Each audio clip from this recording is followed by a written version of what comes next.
What's up, y'all, and welcome to the Michael Experience podcast in 3D.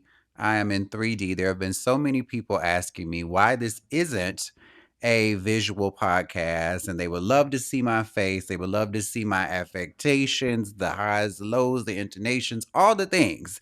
So, people have been asking and wondering. So, here I am. I just wanted to make sure that when I did it, it felt like me and it was something that I felt like was representative of where I am in my life and in my life's journey. So, if you've been following me from the Facebook Live days, you already knew what it was and what it has transformed into. If you follow me from TikTok, my TME fam from TikTok, y'all know what it is, and y'all know I went through this process of growing and doing things differently. So I'm here. And those of you all that organically found me wherever you listen to podcasts, you are only used to hearing my voice for the most part. And so if you want to see the visual representation of our conversation and feel more close and at home and on the couch, make sure that you follow the Michael Experience podcast on YouTube. That way you can join the community in a different way.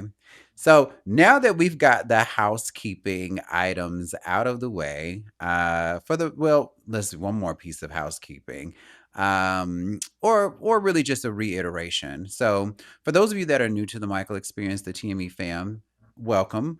I do my podcast in series, and that is because I don't want any moment to feel like something that is fleeting and something that just was a once in a lifetime thing and that we were never going to come back to it. Everything that I do is intentional, and I intend for it to be impactful, motivational, informative, and inspiring. I'm very centered on the emotional intelligence aspect of life, the things that make us all uniquely and innately human, and then just how that transforms into each one of our individual journeys in life.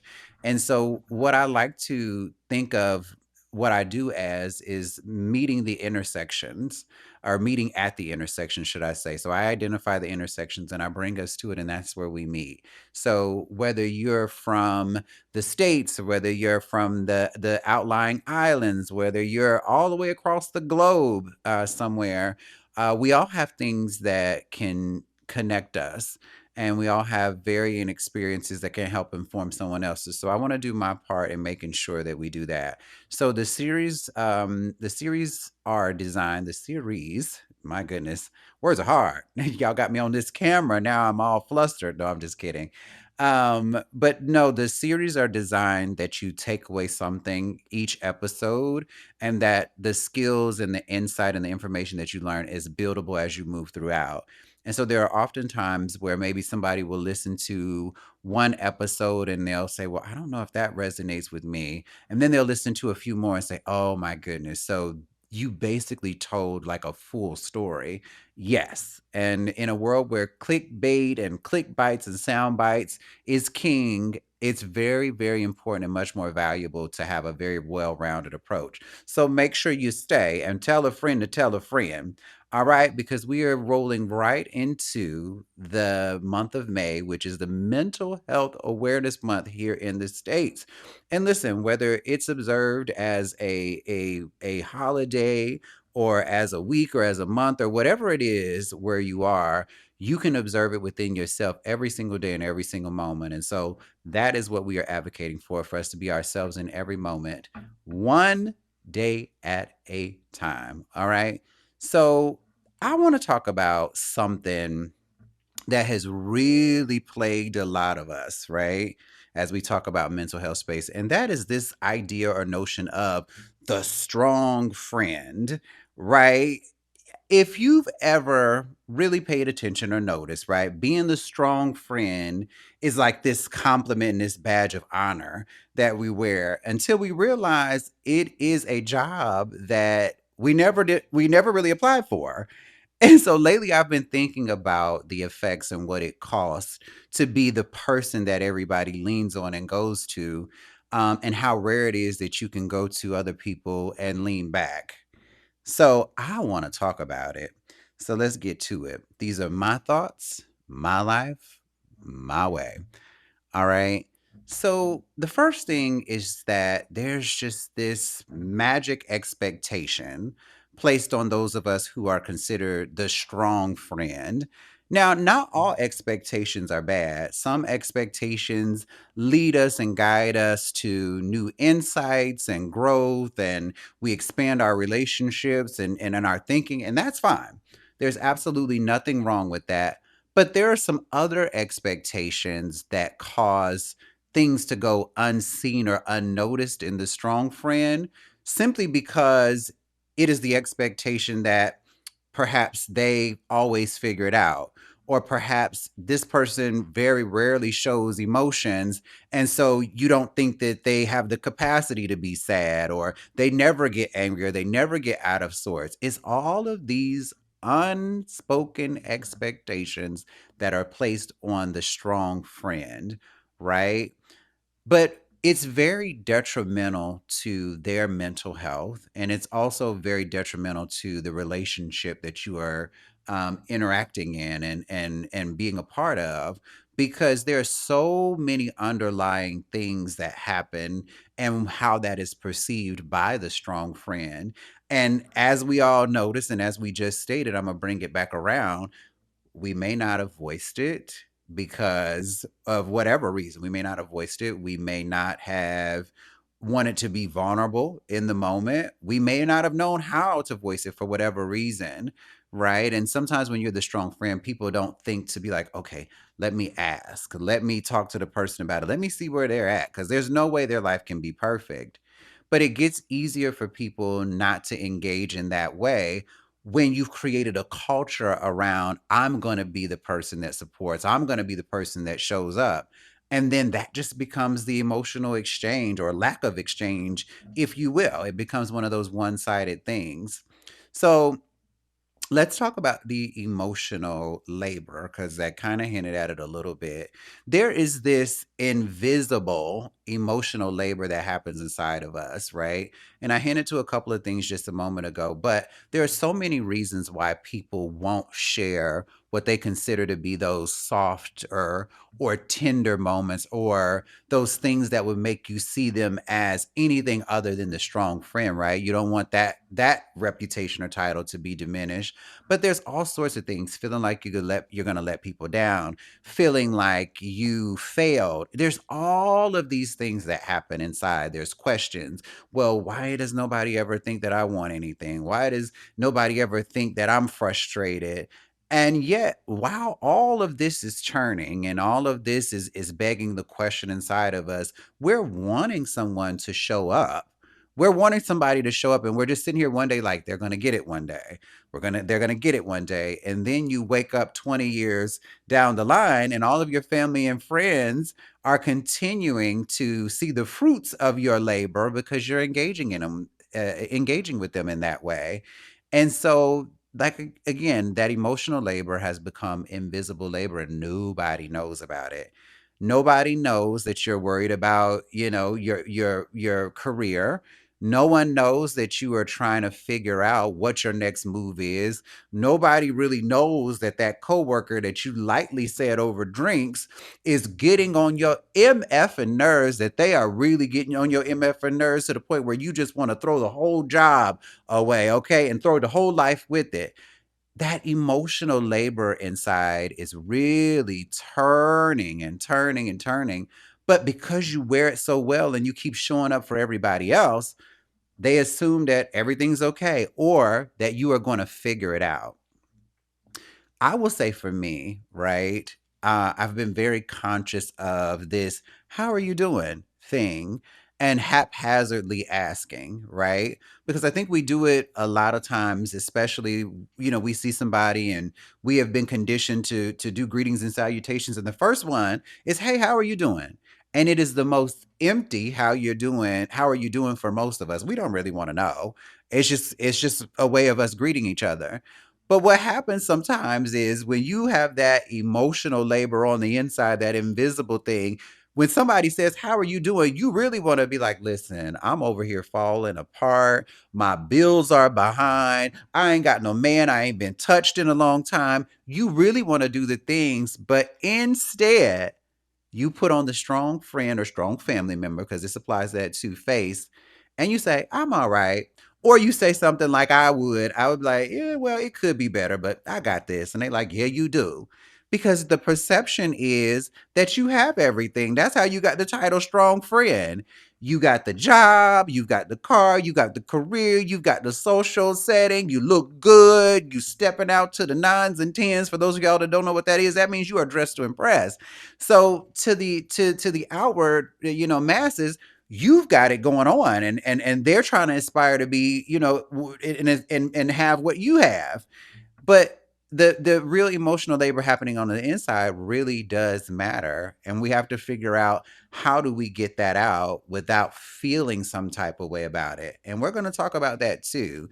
But that emotional labor that you're going through, and the more people that you meet and you mask and you meet and you mask and you meet and you mask, you begin to wonder again, why is nobody catching on that something is really wrong with me? Why is nobody digging deeper? Do they not care about me? It's all of these things that are happening on the inside, but you're telling yourself what you always do, what I always have, and that is, I'm gonna get through it. I got this. I got this. Meanwhile, you need a hug. You need an embrace. You need your best friend to come over and lay on your shoulder just for the closeness. And even if they don't have the language or the exact tools to understand your profession, your industry, your circumstance, right? Just having somebody there that cares, and the willingness for them to explore with you can make all the difference. But instead, we fall into this loneliness, right? Because we want to be the one who always has it together. And maybe we don't want to be, we want to have it together, yes, but we don't want it to be the identity of who we are. I'm the strong friend and I'm going to wear that. Sometimes we want to be like, listen, I want to be the strong friend, but I also want to be the vulnerable friend that gets checked in on at time to time. From time to time. And that is very important for us to begin to unravel. We have to unravel that, because loneliness, I tell you, loneliness will have you doing some crazy things. Loneliness will have you feeling some type of way. Loneliness will make you resent people who are trying to be there for you because you built up an emotional wall inside. Because that is a very real thing in it too. At some point, when you're doing that emotional labor, you cut yourself off from people. Isolation, you cut yourself off from people, and you don't do it because you necessarily hate them or you don't want them in. You tell yourself they might not understand. I don't think they'll understand what I'm going through, so what's the point of me telling them? What's the point of me telling them? I'll probably feel worse anyway, right? Something along those lines. So you build up an emotional wall and you isolate, but the loneliness doesn't go away. The loneliness does not go away. You want somebody to bend their ear so you can, so they can hear you and you can express yourself. You want somebody to check in on you and just say, "Hey, you okay?" You want to know that if you went off the grid for a couple of days, that you wouldn't be on the other side of life and nobody would know it until months have gone by. These are very real things that happen. And dare I be transparent and honest enough to say, I've been there. I've been there too. I'm like, oh my God. I had a realization. I said, oh my God, I'm dealing with this situation that I'm dealing with all by myself. And if I, God forbid, heaven forbid, go to the other side tonight, how long will it be before somebody decides to check in on me? And I'm thinking nobody's gonna come, because I look at my phone and it hasn't rang in days. I may have one or two texts, but those are slow sometimes. Like it's a very real thing that I'm faced with and have been faced with. And I was like, okay, so I don't want to blame anybody else for this, right? Because the blame game never helps anybody. The blame game does not help anybody. But I'm like, how do I move forward in this? What is my onus? What can I do in this? Y'all, when I tell you, I came to some very hard realizations about myself and the role I played in creating this culture where I allow people to take, take, take, take, take. And to me, I wore it as a badge of honor because it is my honor, and it is, my pleasure to help the people that I love. I want to if I can. I feel blessed to be able to do it most of the time. But in somewhere in between here and there, I have lost the part where I say, I need something back. Right? I've lost that two-way street of communication where I say I need something back, and where I also display the same vulnerability or the same issues or the same whatever the feeling is with them. I mean, that they've shared with me. I've failed to share that with them. They're coming and telling me about their rent. They're telling me they lost their job. They're confiding in me about their separation, their divorce. And here I am going through the turmoil. I haven't said anything to you because I've internalized all of it. And I had to wake up to the point, to the idea, really, and the realization that I participated in creating this culture where I allowed people to regard me as the strong friend and the strong family member, and that I did not set requirements, expectations, and I didn't expect reciprocity. I didn't expect it, and you should, right? But you have to communicate those things. I did not. So that was my role in it, as I can imagine it is some of your role in it as well. We've kept it all to ourselves, hoping that somebody just gets it one day. You know what I mean? And we assume sometimes, like, why are people not checking on me? Do they not like me? Do they feel some type of way about me? They're not really my friends. Why? But what about my family? We haven't created the space and the dynamic for that to happen. We have not. We have not. We've said we were strong. People have seen us be strong. People have seen us achieve, do, conquer, right? They have experienced us giving them the best advice and things like that. So what they think is that I don't need to check on them. They've given me this advice, so I know they're taking it for themselves. So it almost makes us less than human, those of us that are the stronger friend. It makes us feel less than human because we're thinking, I need the same thing that you do, but we haven't expressed it. We have not expressed it. And then some of us start to have resentment when we feel like the support that we're receiving isn't reciprocal. Now, we can go back and forth about the fairness of that, right? And how you cannot expect people to know what they don't know. If you didn't teach them, they didn't know it, right? You got to teach people how to treat you. You have to teach people how to love you, how to communicate with you. And it's through actions, right? It's through actions a lot of the time too. But the words and the way you communicate matters as well. But here is something that happens, and I've seen it. The strong friend starts to build resentment because it's like somebody should have shown up by now. Somebody should have at least asked. Somebody should have checked on me, when we haven't created a space for that conversation. We have not. We have minimized in a lot of instances. We have bulldozed through a lot of things, show of strength and power. We put ourselves on an island sometimes, right? Now let's sit with that. But what that doesn't mean is that if you are on the receiving end of having a strong friend, it doesn't mean that you don't have work to do. It doesn't mean that you don't have work to do and that there's not more that you can do to support these friends. Awareness is key. Okay. And when awareness takes hold and realization matriculates, action ensues. And so from this moment forward, some of you are sitting here right now like, oh my God, I need to go check on my strong friend. And I really need to check on him because I didn't know this, because I'm not the strong friend. And I didn't never wanted to be the strong friend. I knew there was something, but I didn't want to impede, and I didn't want to push, and I didn't want to, and I didn't know what to do, you know? But now that I know this, I need to really be intentional about checking on my strong friend. And my hope is that when we walk away from this conversation today, that we all do a little bit better at communicating with each other, right? Nobody's to blame. I don't want to do the blame thing, but everybody has an accountability in a relationship, and everybody has an opportunity to learn and grow and know, you know. so that these things don't happen.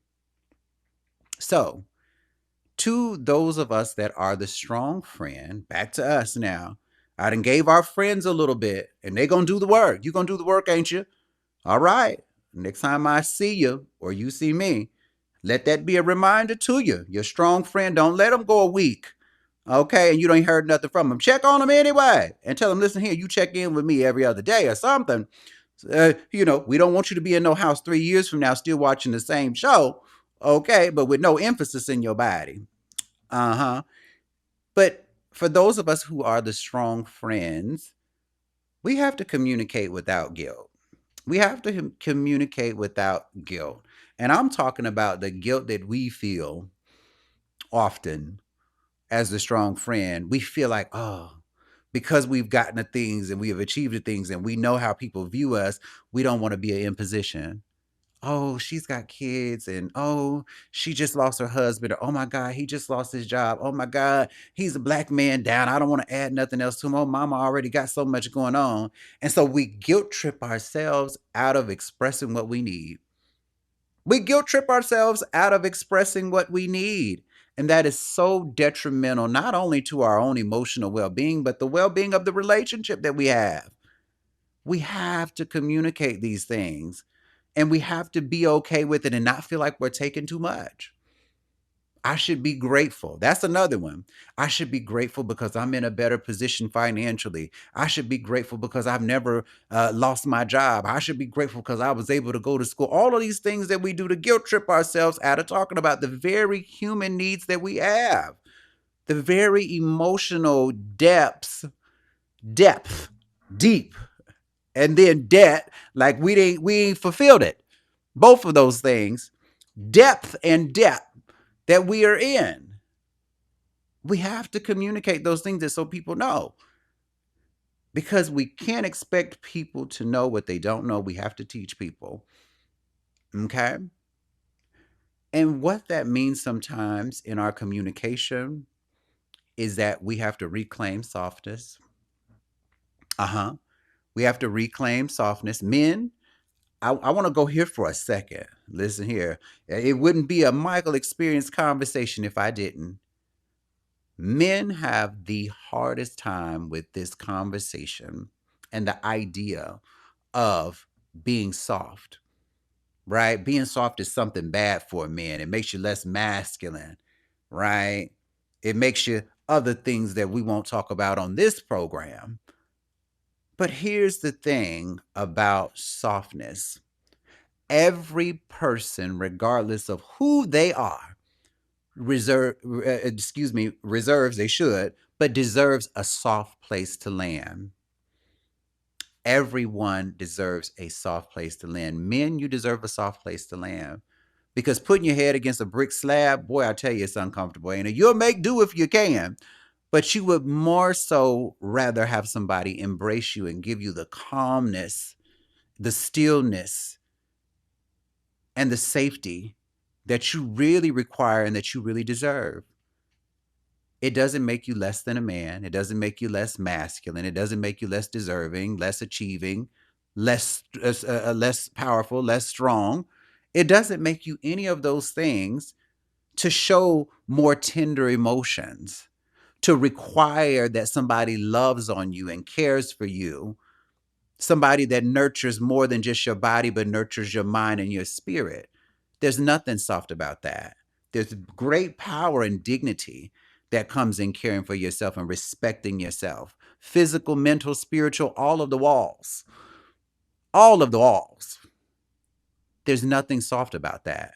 Because when you step into the things that you need emotionally and mentally and psychologically, when you step fully into it, you gain a sense of clarity. You gain a sense of emotional depth and maturity and intelligence. You have nothing to lose and everything to gain from having those things. We have to stop conflating softness with weak or less powerful or less manly. Being and asking for the softness that you deserve doesn't make you any less than a person, doesn't make you any less than a man. You deserve hugs when you need them. You do. You deserve somebody to hold your hand when you're frustrated. You deserve it. You deserve for somebody to look at you and tell you that you can do any and everything, even when you feel like you can't. Even when you feel like the world around you has put expectation after expectation on you and it begins to be too much. You deserve for somebody to hold your chin up and say, hey, I know what the world is doing to you. I know what the world is doing to you, but I'm going to be your soft place to land. And I'm going to tell you, as a man myself, I'm not exempt. I'm not exempt. I'm not. I'm just one that has done the work and is continuing to do the work.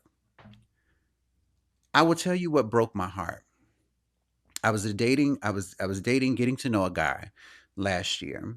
And as we were in the process of getting to know each other, he said to me in a conversation, he said, I want to ask you something. That's how he did it. He was like, I want to ask you something. And he wasn't, he's, and I will tell you, he's very masculine, very, very, and he likes to be the man. He likes, I could tell he likes it. I had to excel on this because it really breaks my heart.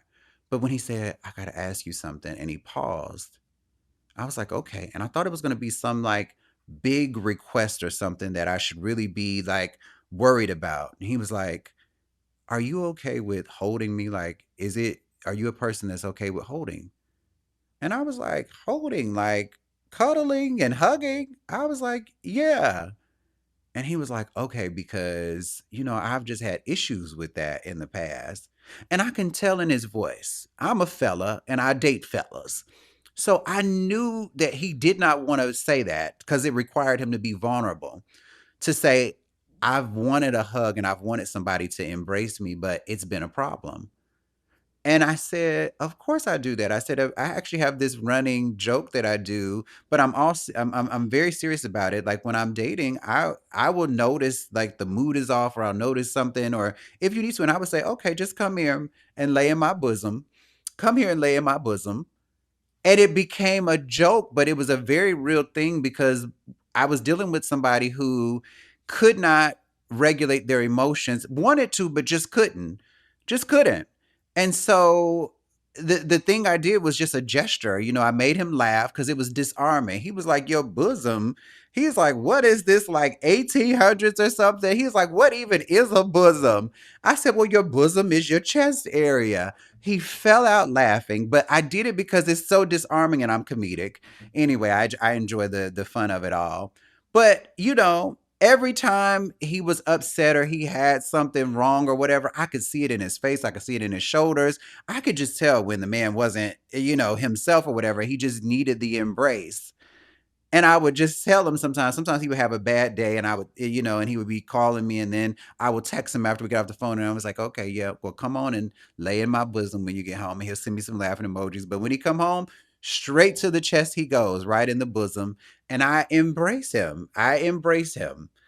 And for those of you all that are just listening and not watching, the embrace of the bosom is from the top lip to the bottom of the chest, and that is the area where he nestles. And you just take both arms and put it around his head and his neck, and you just allow him to sit there.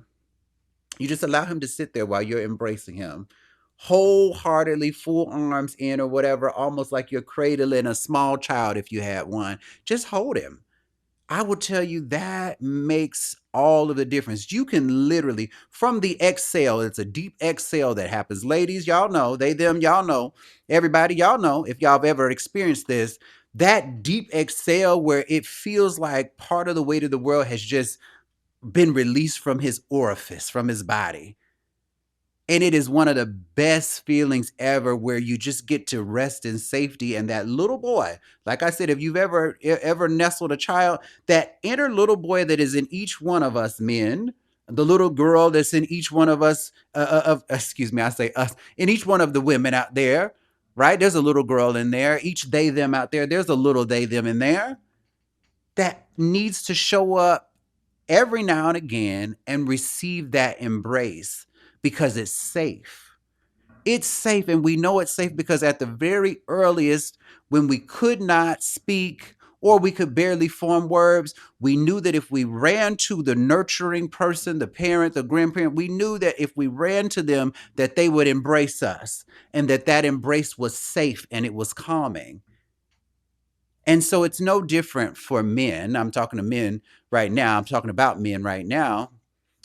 It's no different. That embrace still feels the same. It still feels safe, especially where there's trust and there's rapport and there is love.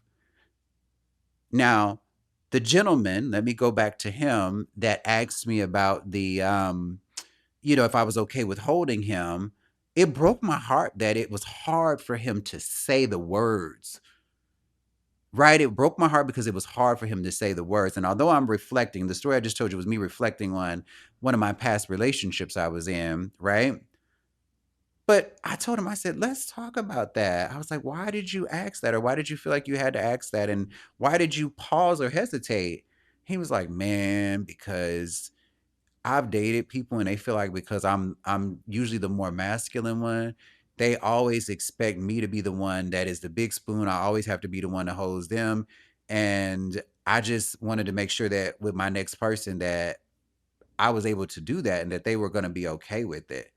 And I thought that was the strangest thing, you all, because I'm a physical touch kind of person. I know what it is. I'm all energetic and spiritual. I thrive off of that. I'm touchy when I talk. Y'all see, I talk with my hands. Those of y'all that are watching, I talk with my hands and my whole body, probably. So for somebody to feel that it is an imposition, I'm like, oh, no, no, no, no, no, no you know but my heart broke for him, and then as we continue talking about it, he was like, I'm just gonna be even more vulnerable, which I loved.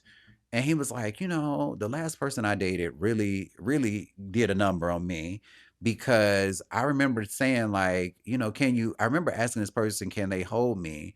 And he said, no, no, I'm not doing that, and looked at me like in a look of horror and disgust.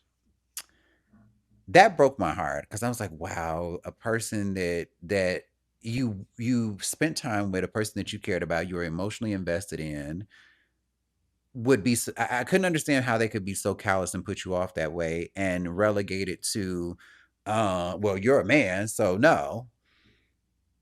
That was the strangest thing for me, but what I can applaud is the vulnerability that it took for him to express it to that person, and that person did wrong by him. And in a world where that happens a lot of times, men will shut down if that happens enough when they're being vulnerable. Anybody, let me just open this back up. Anybody will shut down when it's time to be vulnerable.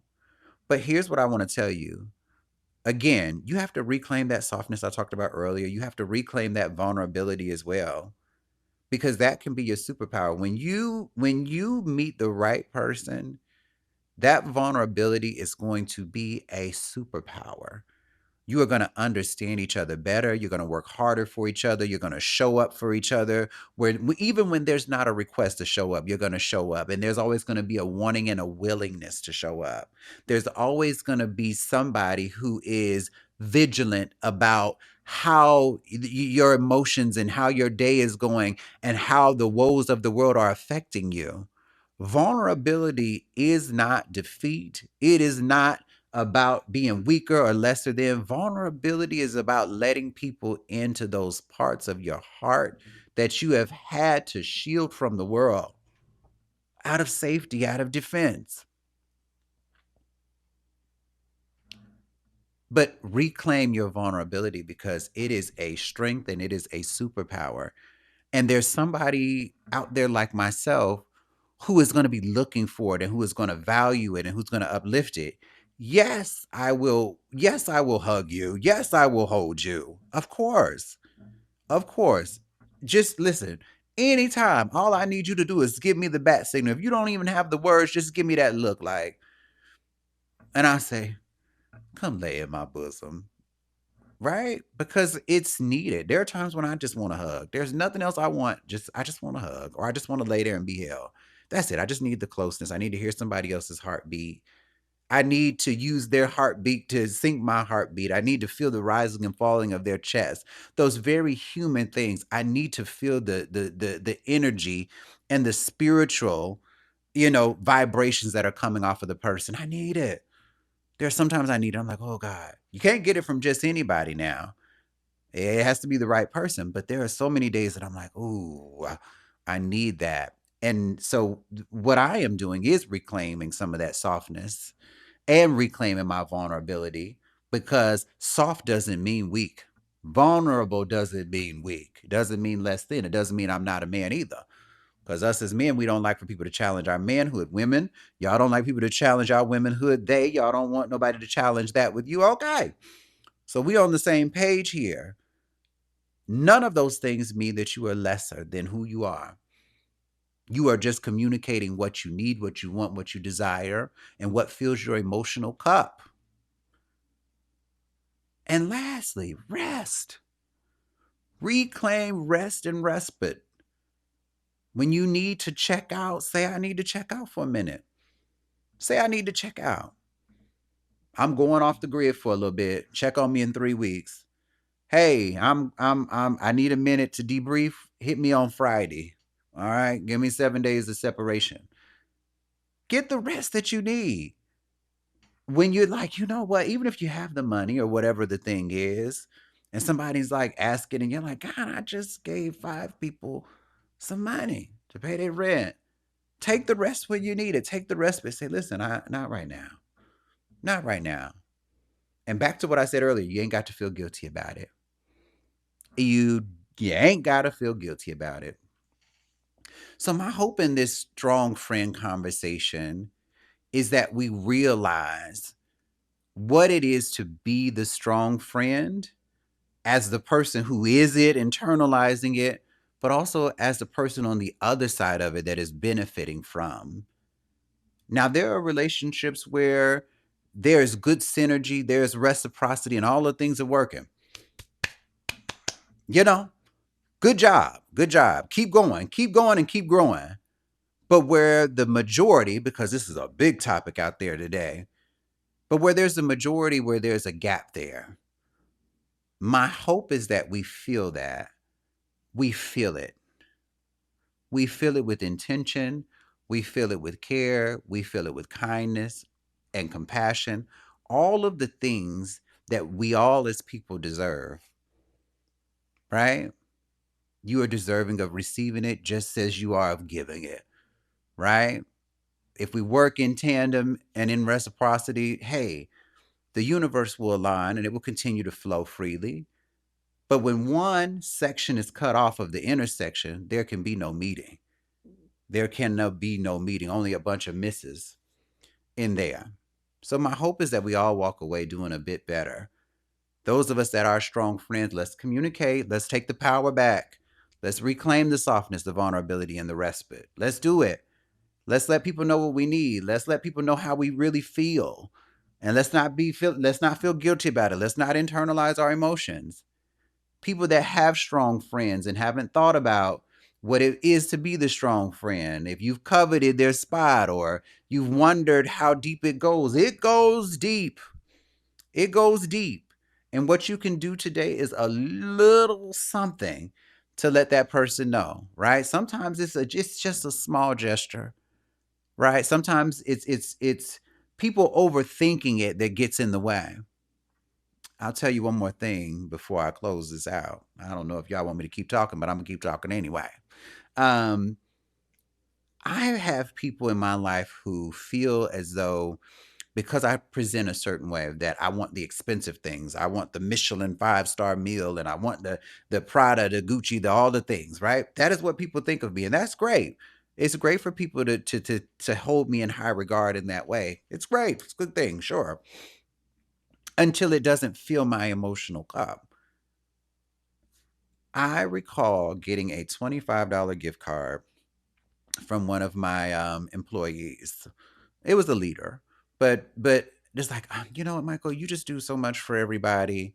You really do so much for everybody. And when we're at those meetings, I notice you always got to have your coffee. So I just went ahead and got you this $25.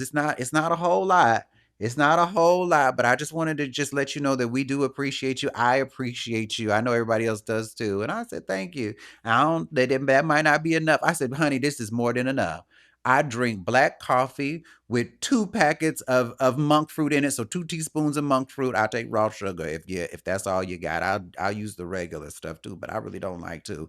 Honey, my coffee at Starbucks probably is $4. So you done got me a good for 4 to 5 cups, depending on what the rotation is. I mean, the price is right now. Honey, this is more than enough. Thank you so much. Now I don't go to Starbucks.